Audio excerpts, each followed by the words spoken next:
Buenas tardes alumnos, mi nombre es Daniel Achával y estoy acá para que veamos la parte práctica de la materia Contabilidad Superior. Bueno, antes de empezar directamente con el ejercicio práctico que tengo preparado para el módulo 1, vamos a repasar brevemente algunos conceptos teóricos. El módulo 1 lo que comprende es la forma y contenido de los estados contables. Básicamente, las normas de exposición.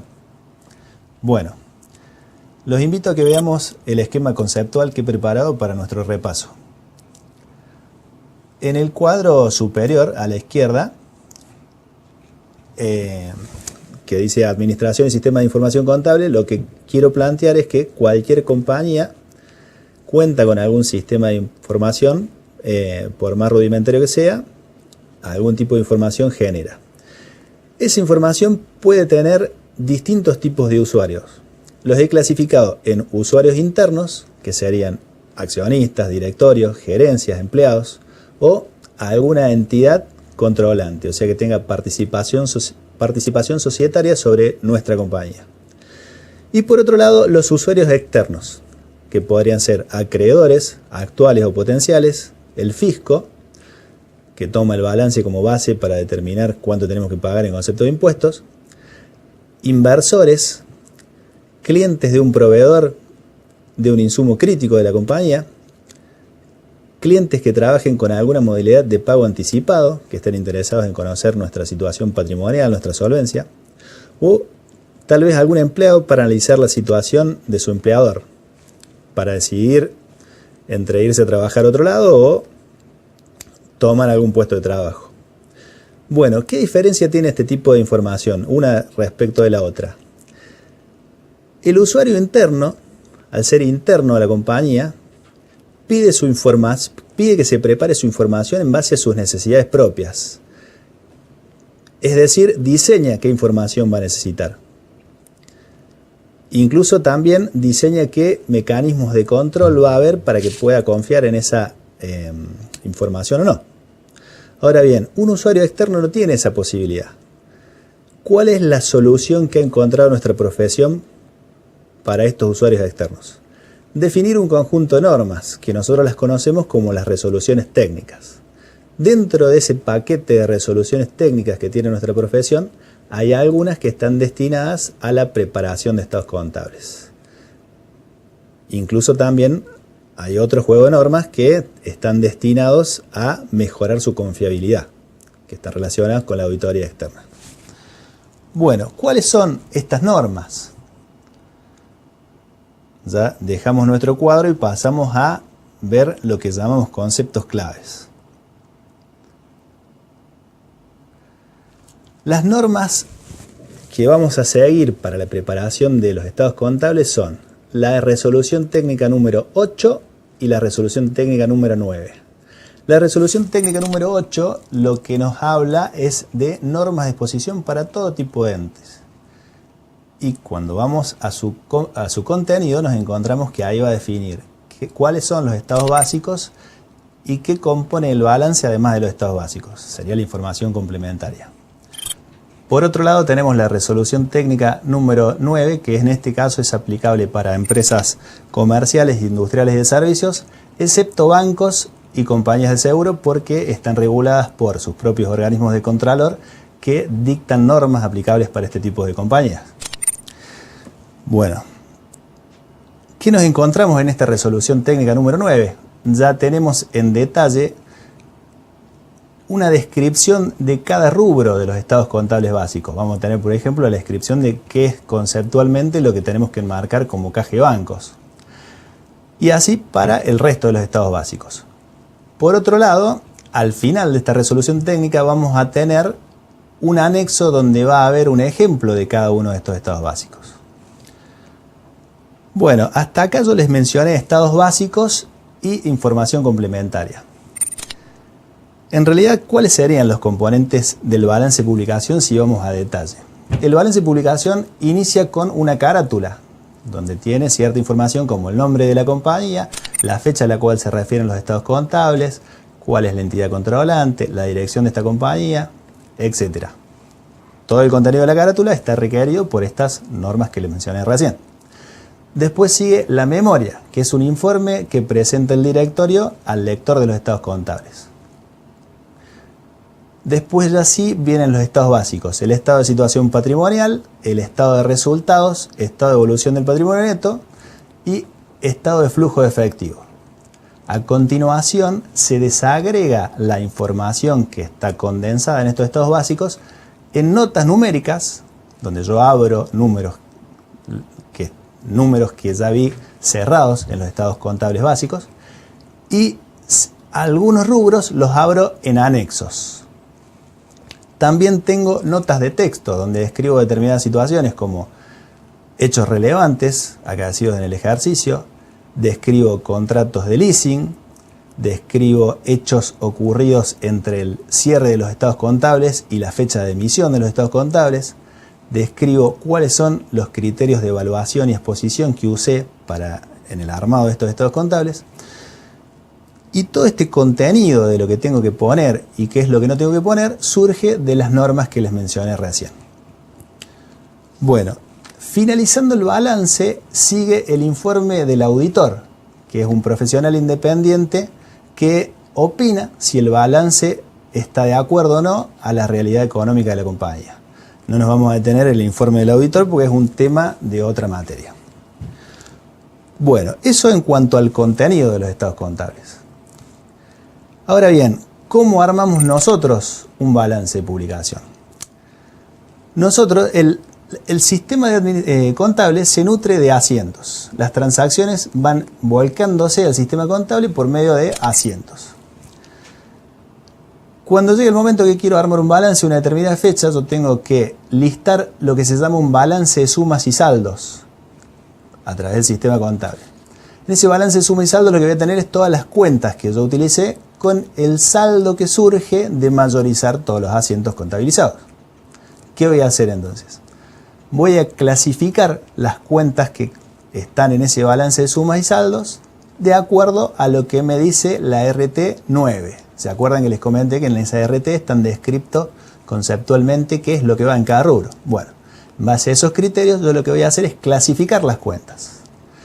Y con esa clasificación voy a proceder a confeccionar los estados básicos y luego a desagregar esa información condensada en los estados básicos en las notas numéricas y anexos. Ahí tendríamos gran parte del balance. Después faltaría lo que es las notas de texto, la carátula y los que le comentaba recién. Bueno, con esto tendríamos un breve repaso de cuál es el marco normativo, cómo se compone un balance y muy por encima vimos el proceso de preparación de los estados contables. Bueno, alumnos, vamos a comenzar con el planteo de este ejercicio práctico que vamos a ver. El ejercicio que he seleccionado se llama Televisora Argentina Sociedad Anónima. Vamos a leer el enunciado. La Sociedad Televisora Argentina Sociedad Anónima se constituyó en el año 2001 y se dedica a la compra y venta de televisores y minicomponentes. Los accionistas de la empresa son TV Tierra del Fuego S.A. con el 70% de participación y Emprendimiento S.A. con el 30% restante. El principal proveedor de la empresa es TV Tierra del Fuego S.A., empresa que se dedica a la fabricación de estos productos. Los clientes son diversos, tanto minoristas como mayoristas, uno de los cuales es Emprendimientos S.A. El 10 del 7 del 02, o sea, el ejercicio siguiente, la sociedad solicitó un préstamo por 3.000 pesos cancelable en 3 cuotas anuales de 1.000 pesos, en garantía de lo cual hipotecó el inmueble que utiliza como depósito para las mercaderías. Los intereses son del 10% anual. Bueno, continuando con el enunciado, nos encontramos con un montón de asientos. Los 3 primeros asientos son los que corresponden al primer ejercicio de constitución. El enunciado me decía que era una empresa que se constituía en el año 2001. El primer asiento que vamos a encontrar ahí en la tabla es el de constitución de la sociedad. A posterior, en el segundo asiento, lo que yo estoy haciendo es integrando el capital de la sociedad que había registrado en el asiento anterior. El tercer asiento, el último de este ejercicio, lo que hace es depreciar uno de los bienes que yo había incorporado al patrimonio de la sociedad como integración del capital del momento de constitución. En la segunda tabla lo que tenemos ya son los asientos del siguiente ejercicio. En el primero, lo que hago es traer los saldos del año anterior, los traigo a la contabilidad del año 2002. El segundo asiento es la registración del préstamo que me decía el enunciado. Después, en los que siguen, tengo una compra de televisores. El siguiente es una venta de televisores. Pasamos a la siguiente tabla. Tengo otra venta. Y después comienzan ejercicios de cierre. Estoy preparando la contabilidad para el cierre de un periodo o ejercicio. En este caso, un ejercicio. ¿Qué hago? Tenía un préstamo yo de 3.000 pesos. Lo que estoy haciendo en ese asiento es devengar el interés al cierre del ejercicio. El siguiente es el de devengamiento de sueldos. El otro, lo que estoy haciendo es registrando el costo de ventas del periodo. El penúltimo, lo que estoy haciendo es registrar una nueva depreciación por ese bien de uso que yo tenía y que ya había depreciado en el año anterior. Esta es la depreciación de ese ejercicio 2002. Y el último, el devengamiento del impuesto a las ganancias. Todos estos asientos que vimos muy rápidamente, lo que hacen es alimentar el sistema contable. Con lo cual, yo lo que tengo que hacer después es listar el balance de sumas y saldos, que es la mayorización de todos estos asientos en el plan de cuentas. Esa mayorización la voy a encontrar en la siguiente fílmina, la que vemos ahí en pantalla.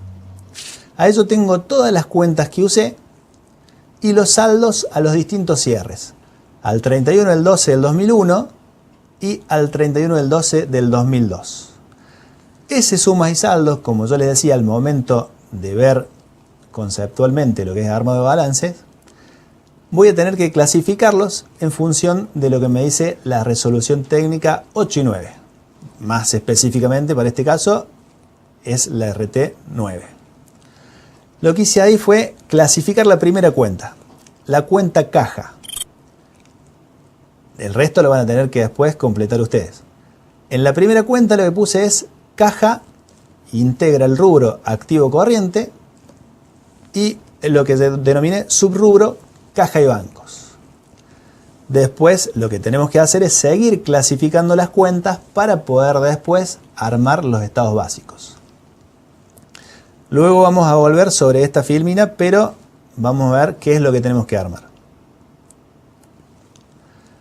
Primero, lo que vamos a tener que armar es el estado de situación patrimonial. Repasemos qué es el estado de situación patrimonial. Ahí les traje yo un cuadrito con un estado de situación patrimonial vacío. Pues lo van a tener que completar ustedes con el balance de sumas y saldos que vimos en la fílmina anterior. ¿Qué era este estado de situación patrimonial? En la tabla vemos un rectángulo con dos cuadrantes. A la izquierda lo que tengo es el activo y a la derecha tengo el pasivo y el patrimonio neto, que básicamente es cómo está financiado ese activo.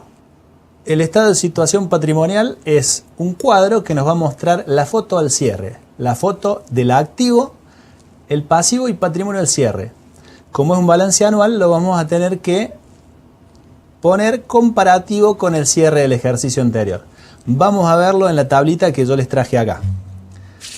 Acá tenemos a la izquierda la composición del activo al 31 del 12 del 2002 y lo comparamos con 31 del 12 del 2001. A la derecha tenemos cómo se financia ese activo. Se financia con deuda con terceros, sería el pasivo, o el patrimonio neto, que serían los fondos de los accionistas. Y también, lógicamente, va a estar comparativo con el ejercicio anterior, 31 del 12 del 2001. Bueno, recuerden la apertura entre corriente y no corriente, que es aplicable tanto para el activo como para el pasivo. Esos son conceptos que van a necesitar cuando desarrollen el armado de este balance. Bueno, ahora, ¿qué otra cosa vamos a tener que armar? El estado de resultados. El estado de resultados nos va a mostrar el resultado del ejercicio y las causas que lo generaron. Acá tengo un ejemplo preparado, sin los números lógicamente, y bueno, que está 2002 con el comparativo del 2001. Inicia por ventas y luego vamos poniendo los costos del ejercicio. Seguimos avanzando. ¿Cuál es el otro estado que vamos a tener que armar? El estado de evolución del patrimonio neto. Recuerden que en el estado de situación patrimonial ponemos el patrimonio neto cerrado. Acá lo que vamos a poner es cómo se compone ese patrimonio neto y cómo varió desde el inicio del ejercicio al cierre. Fíjense en el cuadro. Ahí tenemos el esqueleto de este estado de evolución del patrimonio neto. Es una matriz donde en cada columna yo pongo los componentes. En este caso tengo capital, aportes irrevocables, reserva legal, resultados no asignados y me armaría el total al cierre del ejercicio. En las filas lo que tengo es el saldo al inicio del ejercicio y las variaciones que ha habido durante el año para armar lo que es el saldo al cierre, que está en la última fila. Ese sería el tercero de los estados básicos. Y nos queda un cuarto, el estado de flujo de efectivo, que es ya un poquito más complejo o laborioso el armado. Vamos a ver rápidamente, repasar en qué consiste. Este estado lo que me va a mostrar es cuánto varió el efectivo desde el inicio del ejercicio a la fecha de cierre y por qué varió. Voy a tener que explicar las causas que me hicieron modificar el monto del efectivo o sus equivalentes durante el ejercicio. ¿Cuáles son estas causas? Las causas pueden ser operativas, serían la actividad principal de la compañía, financieras, sería si tomo préstamos o cancelo préstamos, o bien los accionistas ponen más fondos en la empresa o retiran fondos vía dividendos, o actividades de inversión. ¿Qué sería una actividad de inversión? Si yo compro un activo fijo, un bien de uso, o lo vendo. O si compro una inversión permanente, o la vendo. Si la compro, yo voy a estar usando fondos y si la vendo, voy a estar recibiendo fondos. Esa sería otra de las causas que me está explicando la variación del efectivo y la estoy clasificando como financiera. En el cuadro entonces, en la parte superior, tengo efectivo al inicio del ejercicio, la primera fila, la variación que hubo, puede ser aumento o disminución, y cuál es el saldo al cierre del ejercicio. Luego, lo que voy a hacer es explicar cuáles son las causas que me explican esa variación del efectivo. Al principio tengo las actividades operativas y en una segunda parte que no nos ha entrado en la filmina, lo que voy a tener es las actividades de inversión que les comentaba recién o las actividades de financiación. La suma de los tres tipos de variaciones deberá ser coincidente con la variación del efectivo, que es lo que tengo que explicar. Para nuestro caso vamos a tener que usar el método de resolución indirecto. Deben ya conocer a esta altura que para armar el estado de flujo efectivo está el método directo y el indirecto. En nuestro caso lo vamos a armar con el método indirecto. Bueno chicos, a partir de ahora tienen 40 minutos para juntarse en grupos de 4 o 5 y a partir de ese sumas y saldos que va a aparecer en pantalla, que es el que vimos recién, van a tener que armar estos 4 estados básicos que vimos recién muy rápidamente. Después de esos 40 minutos vamos a resolverlo para ver cómo nos fue.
Bueno, alumnos, espero que se hayan divertido con el ejercicio y hayan llegado al resultado que corresponde. Vamos a ver si eso fue así. Acá en el cuadro que va a aparecer en pantalla he traído el sumas y saldos con el que han estado trabajando, pero ya clasificado. Vamos a repasar esta clasificación. Vamos por cuenta, yo les voy a ir leyendo a qué rubro del balance debería haber ido cada una de ellas. La primera caja era fácil, ya la teníamos en nuestro ejemplo en el enunciado. Va la activo corriente, caja y bancos. La cuenta bancos es muy similar a la cuenta caja, tiene el mismo tratamiento, activo corriente, caja y bancos. Deudores comunes, en la medida que no tenga un crédito que vaya a cobrarse más allá de los próximos 12 meses, o por lo menos no tenga datos de que esto es así, lo voy a clasificar como parte del activo corriente, al rubro créditos por ventas, como ven ahí en la clasificación de la segunda columna. Deudores comunes, sociedad artículo 33, lo mismo. Activo corriente, créditos por ventas. La diferencia con el anterior es que es un saldo de una entidad relacionada. Pero los fines del armado del estado de situación patrimonial va a ir al mismo rubro que los deudores comunes. Después, en todo caso, lo abriríamos en nota. Accionistas. Tengo dos cuentas. TV Fuego S.A. y Accionistas Emprendimientos S.A.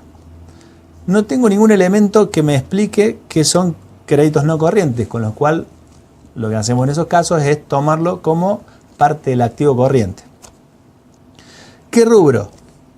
Es un crédito con terceros, es un crédito con accionistas, pero no es un crédito originado en la operatoria normal de la compañía, con lo cual lo vamos a clasificar como otros créditos. IVA crédito fiscal, esos 420 pesos. Para saber dónde clasificarlos, lo que tenemos que hacer es ver si no hay otra partida de estas características para compensar. Si vemos más abajo, hay otra cuenta que se llama IVA y débito fiscal. La de crédito tiene 420 pesos. La de abajo tiene un saldo negativo de 630. ¿Qué tenemos que hacer en este caso? Compensar estas cuentas. ¿Cómo lo hacemos? Clasificamos las dos cuentas para el lado de la mayor. En este caso, pasivo. Entonces lo vamos a mandar a pasivo corriente, a esas dos cuentas, y al subrubro cargas fiscales. Quedaría entonces, como lo ven en el cuadro, IVA crédito fiscal, pasivo corriente, cargas fiscales. La de más abajo también, pasivo corriente, cargas fiscales. En el estado de situación patrimonial va a quedar expuesto el neto. La cuenta mercaderías iría a activo corriente, rubro bienes de cambio. Después viene inmuebles valor de origen, depreciación acumulada de inmuebles y terrenos valor de origen. Estas tres cuentas son parte del rubro bienes de uso, con lo cual las tres van a ir al activo no corriente, rubro bienes de uso. Todo va cerrado en una línea porque lo que estamos haciendo es armar el estado de situación patrimonial. Proveedores, sociedad artículo 33. Lo vamos a exponer en pasivo corriente, cuentas por pagar. La que sigue es préstamos en moneda nacional. Hay un saldo de 3.143. Ahí les puse una llamada ver A. ¿Qué dice en ver A? Una cuota y el interés son corrientes, porque esto me decía el enunciado. Se pagan cuotas anuales. Entonces lo que voy a poner es una de las cuotas que va a vencer en el próximo ejercicio como parte del pasivo corriente. Se va a pagar junto con el interés de vengado, con lo cual los 143 pesos de interés también los pongo como parte del pasivo corriente. Las dos cuotas restantes, los 2.000 pesos, los voy a exponer dentro del mismo rubro, pero en el pasivo no corriente. A continuación sigue la cuenta sueldos a pagar. Va a ir a pasivo corriente, remuneraciones y cargas sociales. La que sigue, impuestos a pagar, era la que había generado el asiento de devengamiento de impuestos a las ganancias. ¿Qué tratamiento le voy a dar? Pasivo corriente, cargas fiscales. La de abajo era la otra patita del IVA que habíamos hablado recién, que habíamos dicho que iba pasivo corriente, cargas fiscales. Las que siguen a los fines del estado de situación patrimonial, las voy a exponer cerradas en una sola línea. ¿Por qué? Porque el estado de situación patrimonial se compone tanto del capital como de los resultados no asignados, que son resultados generados en otros ejercicios, y el resultado del periodo. Entonces, a los fines del estado de situación patrimonial, va a ir todo cerrado en una sola línea. Ahora bien, para el estado de resultados, lo que voy a tener que hacer es sí clasificarlas, porque ahí voy a tener que exponer cuáles fueron las causas que me explican el resultado del ejercicio. Entonces, ¿cuáles son las cuentas de resultados? Las que están de la línea ventas hacia abajo. Ventas, lógicamente, lo voy a exponer en la línea ventas. Las llamamos ventas netas porque va netas de bonificaciones y descuentos. A continuación sigue costo de ventas. Lógicamente va a ir a la línea de resultados, costo de ventas. Depreciaciones. Hay una llamada B que lo que está haciendo es aclararme que era la depreciación de un inmueble que lo usaba el área comercial. Entonces, la línea de gasto de depreciaciones va a tener que ir como un gasto de comercialización. La que sigue, sueldos de administración, obviamente va a ir a gastos de administración. Intereses perdidos es un resultado financiero generado por pasivo. Y la última, impuesto a las ganancias, en el estado de resultados tiene su propia línea antes del resultado final, como vamos a ver ahora en el cuadro. Bueno, sumando, es decir, totalizando toda esta clasificación de cuentas, vamos a ir armando los estados básicos. De esta forma nos vamos a encontrar con el estado de situación patrimonial con un saldo en caja de bancos al cierre del 2002 de 5.400 pesos. Al cierre del 2001 va a tener 2.400 pesos. El siguiente rubro con saldo es créditos por ventas. Va a tener al cierre del 2002 3.630 pesos. En el comparativo, 0. No había créditos por ventas. Otros créditos en los 2 años tiene un saldo de 2.000 pesos. Bienes de cambio tiene 800 pesos al cierre del 2002 y nada en el comparativo.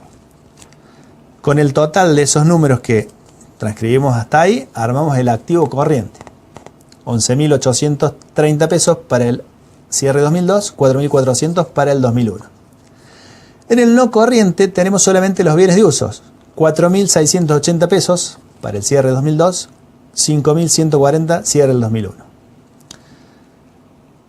Con eso tendríamos el total de activo para los dos ejercicios. En realidad el balance es del 2002, el 2001 solamente lo estamos poniendo a fines comparativos. A la derecha tenemos cómo se financia ese activo. La primera cuenta es cuentas por pagar, el primer rubro es cuentas por pagar. Tiene un saldo de 2.420 pesos, nada en el comparativo. Préstamos, tenemos una parte de la deuda financiera, ¿cuál?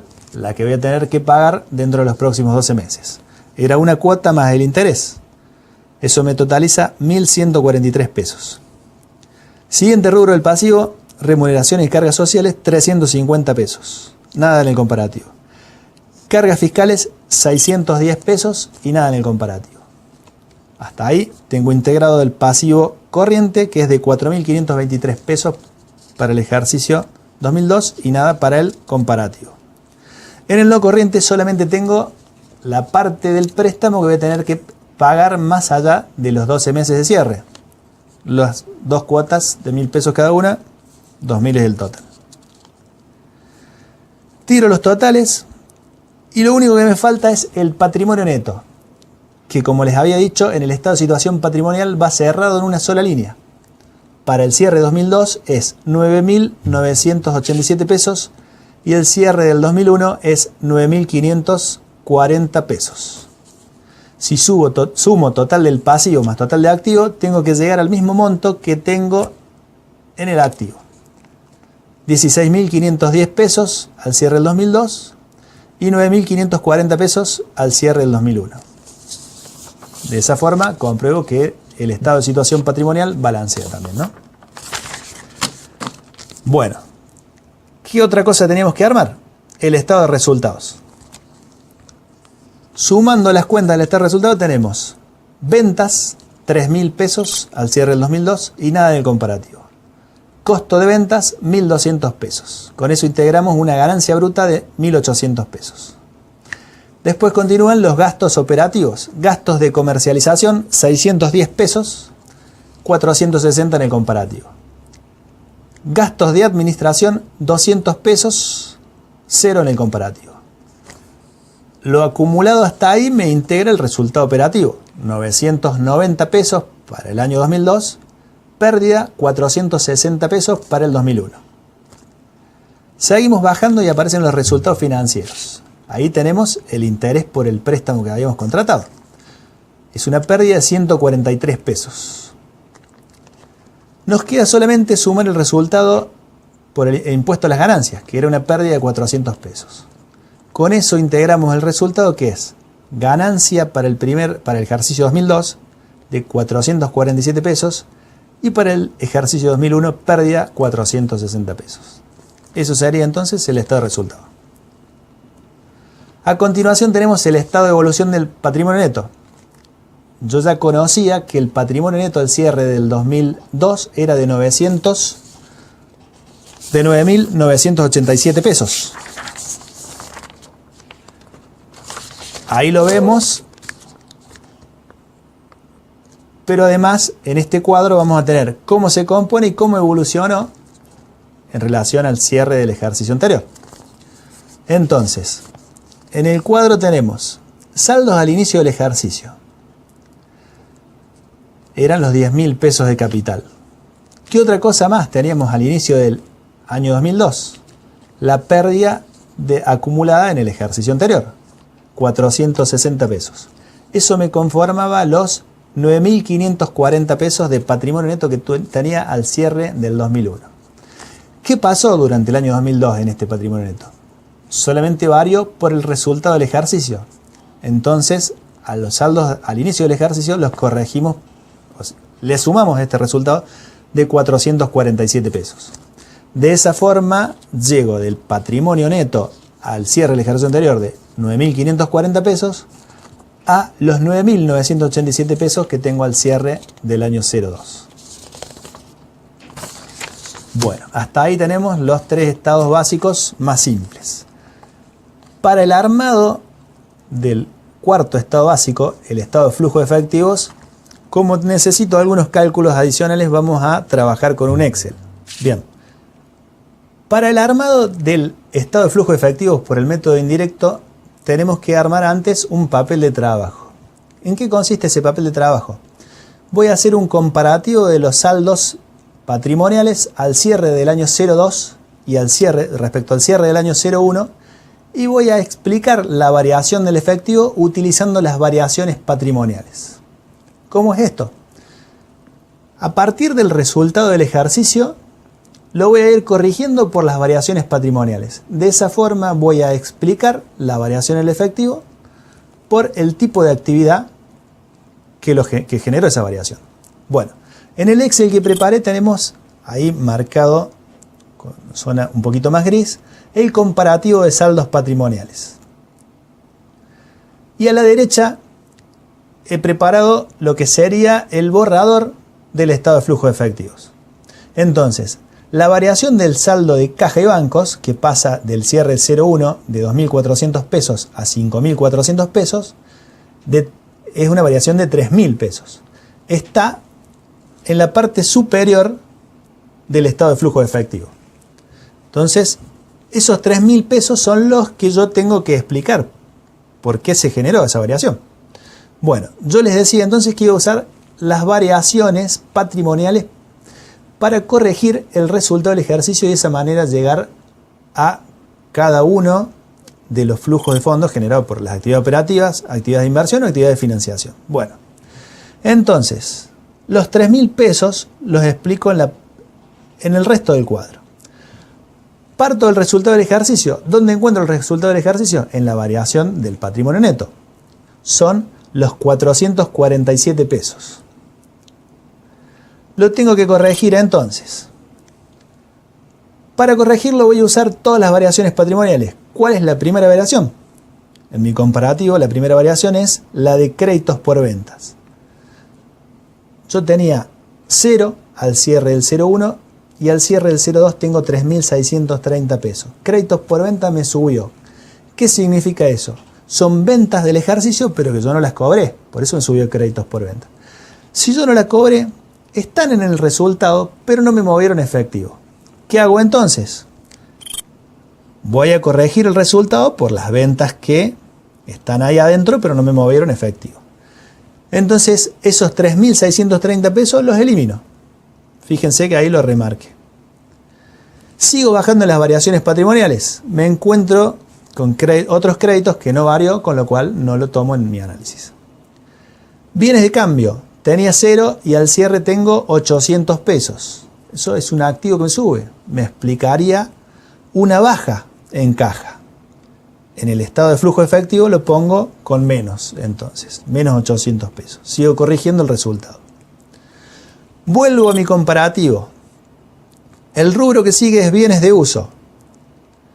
Yo tenía 5.140 pesos de bienes de uso y al cierre 02 tengo 4.680.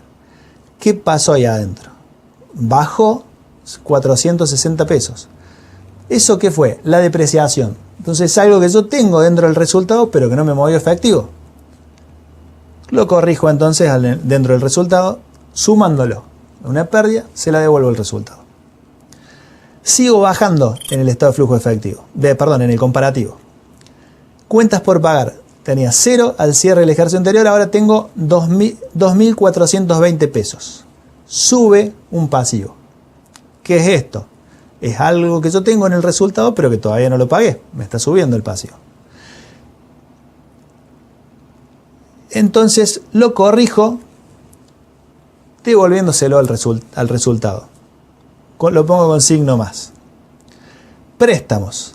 Acá en préstamos, en mi comparativo, tengo una parte en el corriente y otra parte en el no corriente. Yo tomé un préstamo y me entraron 3.000 pesos. Entonces tengo un ingreso de fondo, pero ojo, yo tomo un préstamo, pero no es una actividad operativa. Tomo un préstamo, es una actividad de financiación. La variación del corriente más el no corriente totaliza 3.143 pesos. Pero ojo, a mí me entraron 3.000 pesos. ¿Cómo llevo esto a mi cuadro del estado de flujo efectivo? Los 3.000 pesos los tengo que poner abajo porque es el efectivo que me entró.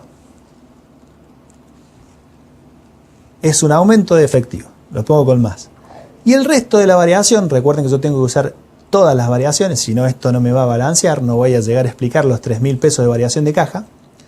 El resto está en el resultado de 447 pesos. Entonces lo que tengo que hacer es devolvérselo al resultado, porque está en el resultado y no es parte de las variaciones de los flujos de fondos generados por las actividades operativas. Con lo cual, me voy a la parte de arriba, donde yo estoy explicando los flujos de fondos generados por la actividad operativa, y se lo devuelvo. Resultado financiero le devuelvo 143 pesos. Entonces yo ahí usé los 3.000 más los 143. Ya tengo toda la variación patrimonial llevada al flujo efectivo. ¿Qué me queda? Cargas sociales y cargas fiscales. En los dos casos tenía 0 al cierre 01. Y ahora tengo en los dos saldos. Ese pasivo que me aumenta, lo tengo que llevar corrigiendo el resultado. Me aumenta el pasivo, yo lo que tengo que hacer es subir, poniéndolo con más, porque va a significar una fuente de fondos que me aumente el pasivo. Entonces lo llevo al cuadro como aumento de remuneración a pagar y aumento de cargas fiscales. 350 pesos y 610 respectivamente. La variación que me quedaba era la de préstamos no corriente, que ya la había usado, es parte de los 3.143 pesos, y la del patrimonio neto, que se explicaba solamente por el resultado, que también la había usado, era la primera. Yo partí del resultado corrigiéndolo por el resto de variaciones patrimoniales para llegar a abrir los flujos de fondos.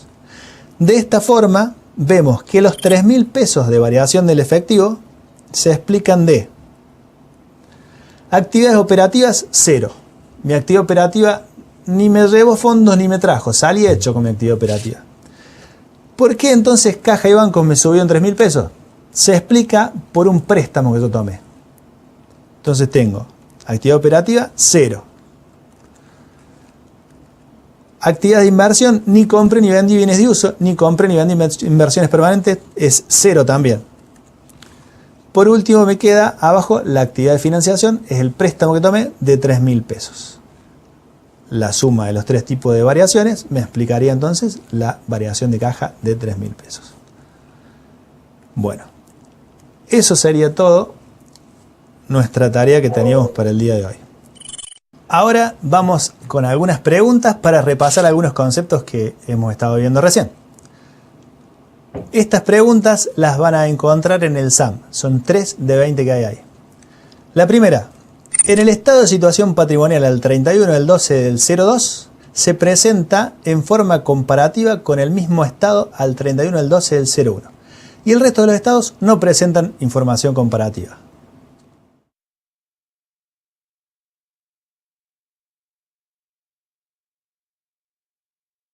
Falso.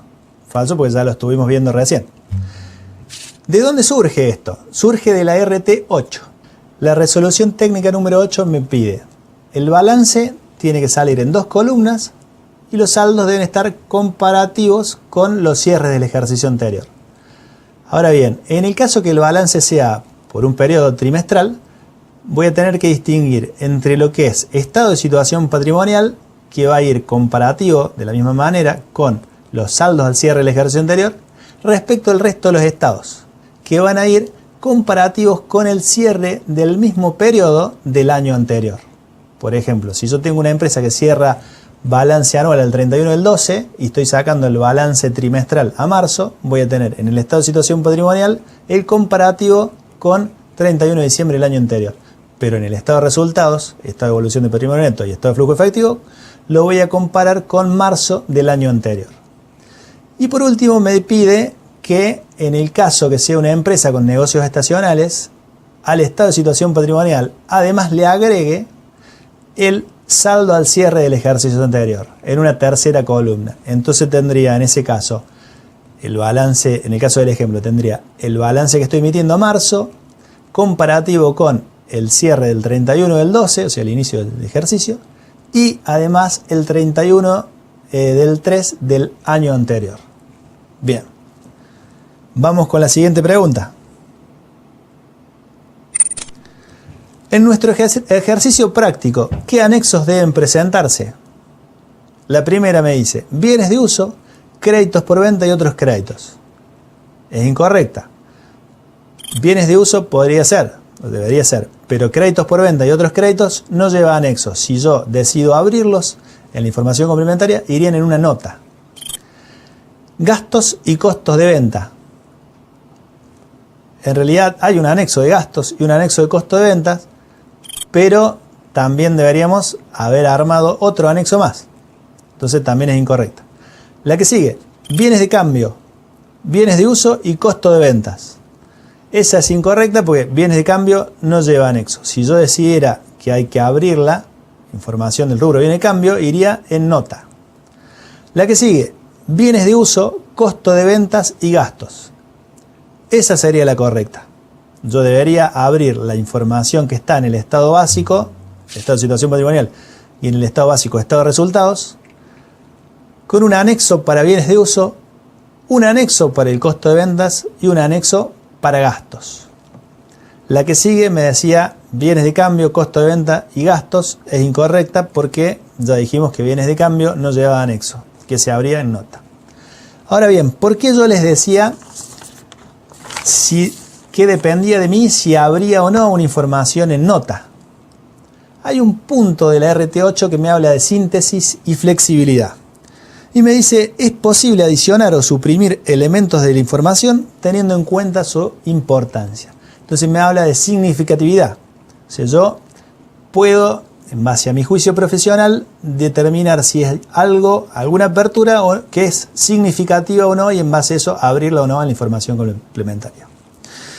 En relación a los anexos, los rubros que se abren en anexos son bienes de uso, activos intangibles, inversiones permanentes, otras inversiones, previsiones, saldos en moneda extranjera, costo de venta y gastos operativos, en la medida que corresponda. Si yo en el estado de situación patrimonial no tengo rubros bienes de uso porque no hay bienes de uso, no necesito hacer un anexo de bienes de uso. Bueno, la última pregunta que seleccionamos es la siguiente. Me dice, la reserva legal al 31 de diciembre del 02 debería constituirse por 22 pesos. En el caso del ejercicio que estuvimos viendo hace un rato. ¿Verdadero o falso?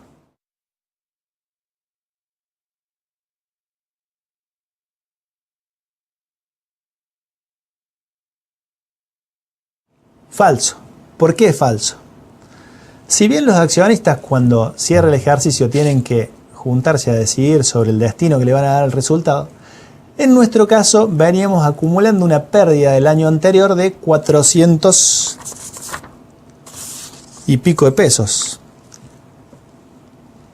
Con el resultado del ejercicio seguimos teniendo un resultado acumulado que continúa siendo pérdida, con lo cual no corresponde que yo constituya una reserva legal. Caso contrario, yo sí debería haber constituido una reserva legal que debería ser el 5% del resultado hasta llegar a constituir una reserva que sea equivalente al 20% del capital. Pero en nuestro caso veníamos cerrando con una pérdida, un resultado no asignado pérdida, con lo cual no corresponde constituir reserva legal. Habiendo finalizado los ejercicios, vamos a repasar qué es lo que estuvimos viendo a lo largo de esta teleclase. Primero, vimos el marco normativo que nuestra profesión establece a los fines de armado de un balance de publicación. Después estuvimos repasando cómo se componía ese balance o estado contable de publicación. Y por último, estuvimos viendo el proceso de preparación de un balance o un estado contable de publicación. Un tema a tener en cuenta. Muchas veces, cuando yo doy este tema en clases presenciales, me preguntan los alumnos si yo tengo un sumas y saldos extenso con clasificaciones de cuentas. Yo les respondo que no tiene sentido aprenderse un plan de cuentas y cuál es el rubro al que yo los debo clasificar en un balance. Lo que hay que aprenderse es el concepto que nos da para cada rubro la RT 9. De esa manera yo estaría en condiciones o tendría el sustento técnico para clasificar cualquier plan de cuentas, enmarcar cualquier cuenta en determinado rubro. Otro aspecto para tener en cuenta es la importancia que tienen los papeles de trabajo que sustentan ese balance. Ese sumas y saldo que nosotros estuvimos clasificando debe quedar como parte de nuestros papeles de trabajo para después poder atar el balance de sumas y saldos que sale del sistema contable con el balance que finalmente publicamos. Eso es muy importante, no solamente a los fines de algún examen que van a tener en algún momento, sino también a los fines de la profesión.